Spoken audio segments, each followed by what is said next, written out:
Attorney Sal, kahapon po napag-usapan natin yung column niyo po sa The Manila Times entitled Judicial Restraint Totally Unwarranted Amid Blatant Constitutional Violation. So kahapon parang kalahati lang po yung natalakay natin at gaya po ng ating nasabi sa ating mga kababayan ay ipagpapatuloy natin yung isa pang bahagi nito. At ito ay yung number 3 na uh, question ng Supreme Court Attorney Sal. Kung mamarapatin niyo po ay babasahin ko na po at this time. Or, Sige. Ito po. Whether a writ of habeas corpus must be issued. Letter A, whether the requisites under Rule 102, Section 3 of the Rules of Court have been sufficiently established. At ang ilalim nito na question is whether FPRRD was arrested in accordance with international and domestic laws. Number 1, whether the request received by the respondents from Interpol may be characterized as a red notice or diffusion. Ang pangalawa, whether a diffusion or red notice is enforceable within Philippine jurisdiction as a domestic warrant of arrest. And number 3, whether the text of the request sent by Interpol to the Philippine Center for Transnational Crime was sufficient to effect the arrest and direct surrender of FPRRD to the ICC. At dito, okay na dyan, yes Carlo. po. Discuss na natin yung tanong mo. Yung Yeah. tinatanong ko kung yun daw kung writ of habeas corpus ay dapat i-issue at kung whether or not yun daw mga grounds for the issuance ay nagkaroon ng sufficienteng kalakaran na pumasok doon po sa requirements dyan sa rules of court. Tinatanong din, kung yung red notice ba, yun ba ay tamang ground para arrestuin si Presidente Duterte? At tinatanong din po kung yung Republic Act 9851 sufficiente na upang yun na maging kapalit ng sinasabing karapatan ni Presidente Duterte sa due process. Unang-una, yung pong writ of habeas corpus, yun ay isang remedyo ng isang mamamayan na tinanggalan mo ng kalayaan. Kung merong halimbawa, ikaw ay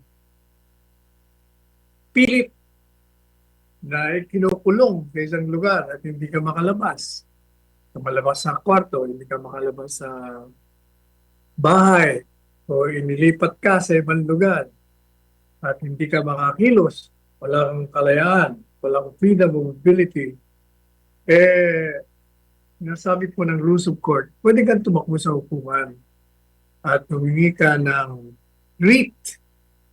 At ang ibig po sabihin yan, yung pong mga gumawa ng pagtanggal sa iyong kalayaan ay ipatatawag, didirektahan o utusan ng hukuman. Dalhin nyo sa amin yung taong yan. At ipaliwanag nyo kung bakit ninyo yan ay diniditini. Kung bakit yan ay pinipwersa nyo na tanggalan ng kanyang kalayaang paggalaw. Yun ang petition for a writ of habeas corpus. So ang tanong, sufficiente na ba yung mga nangyari sa kanya? Opo, sapagkat unang-una, siya po ay nakakulong ngayon. Noong March 11, 2025, siya ho ay paglapag niya dyan sa Villamor Air Base, kinulong kagad siya. Dinitini dyan sa Villamor Air Base. Wala siyang kalayaan lumabas. Pati mga abogado niya hindi pinapasok. Kaya makikita nyo, talagang ni-restrain ang kanyang freedom of mobility nang walang basihang legal. Kaya, yung pong requisitos na itinatakda ng rules of court ay naririyan. Kaya, sufficiente. Ang tanong ngayon, yung bang pag-arrest of Presidente Duterte, naayon sa saligang batas, naayon sa extradition treaty, naayon sa 9851, naayon ba yan sa Rome Statute? Hindi po hindi naayon sapagkat gaya ng pinaliwanag natin kahapon, bago mo tanggalan ng kalayaan, ang buhay, ng ari-arian ng isang mamamayan, kailangan ipadaan mo muna sa isang proseso ng tinatawag na due process of law, kung saan bibigyan mo siya ng karapatang unang-una, malaman kung anong akusasyon mo sa kanya, ano ba ang nature ng krimen na kinabit mo, bibigyan ka ng kalayaan na humanap ng abogado, pagtanggol ng isang abogado, at magbigay ng ebidensya, at konfrontahin mo yung mga nag-aakusa sa iyo dyan sa hukuman at marami pang ibang karapatan. Yan po ay hindi binigay sa kanya lahat. Hindi siya binigyan ng yung abogado, yung mga kami, pumapasok kami, hindi kami pinapasok. At hindi nga, wala nga mandamiento di aresto eh. Walang warrant of arrest. Basta kinuha na lamang siya. Hindi may pakita yung warrant of arrest nung siya kinuha sa aeroplano. Another thing,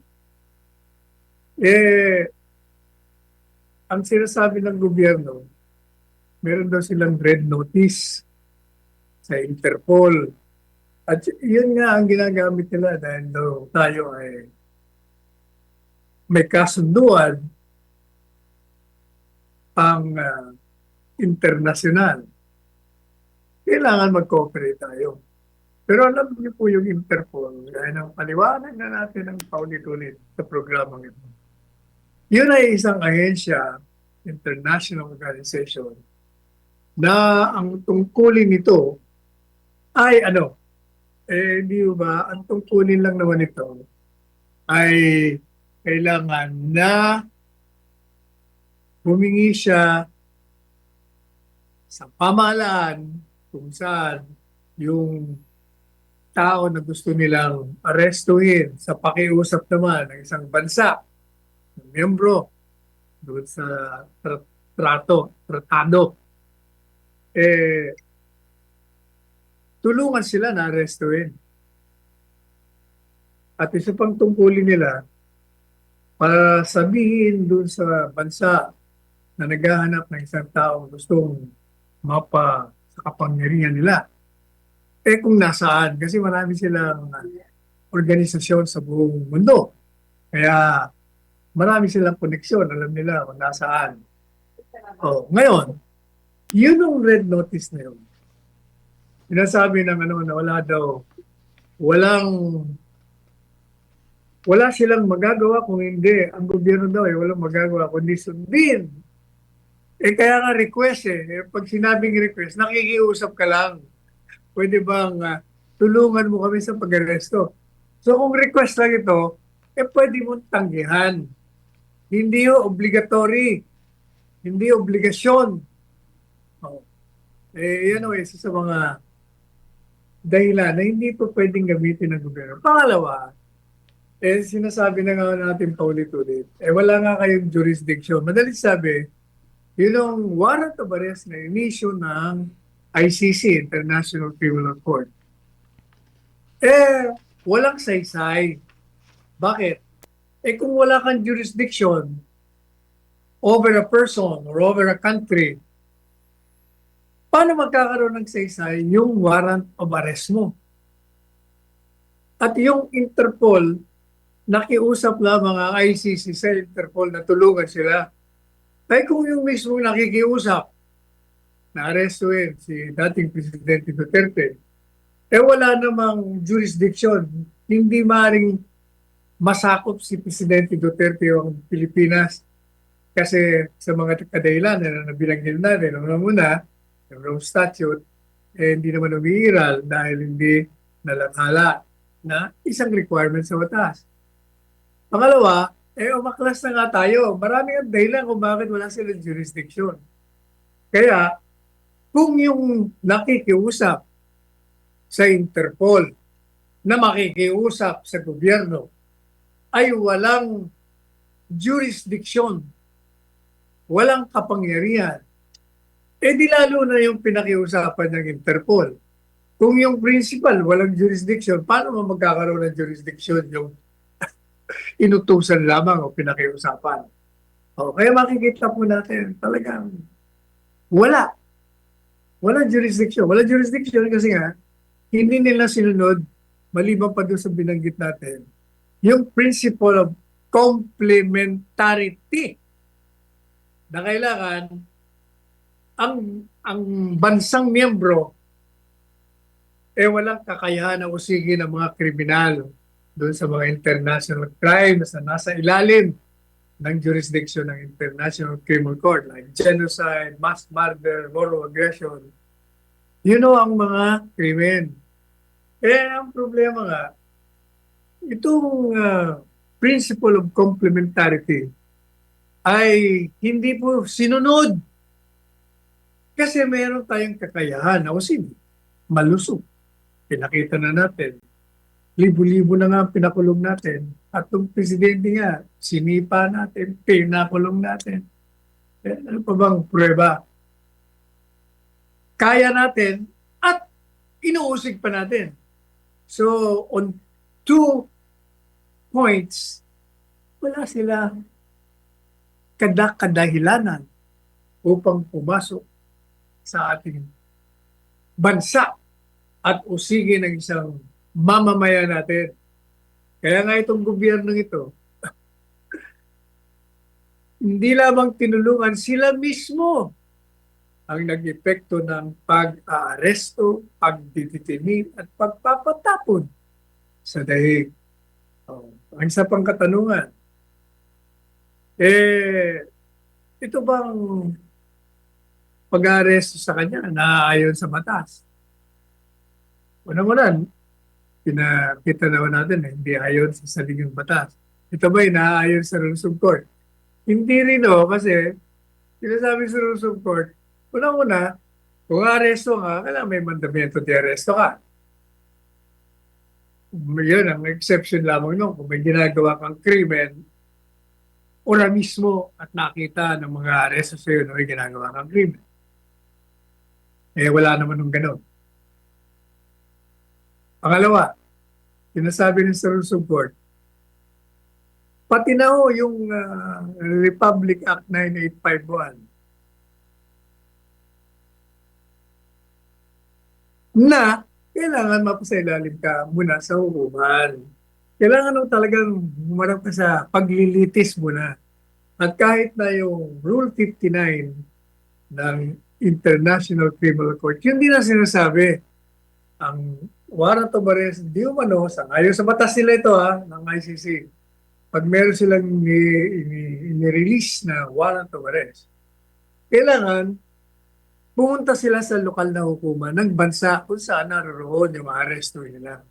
At mag-file sila ng petition, humingi sila ng permiso, magpakita sila ng kadahilanan na balido ang warrant of arrest at bigyan ng pagkakataon ng inaaresto na ipagtanggol ang kanyang sarili at sabihin, hindi, walang saysay yan, kalukuhan niya.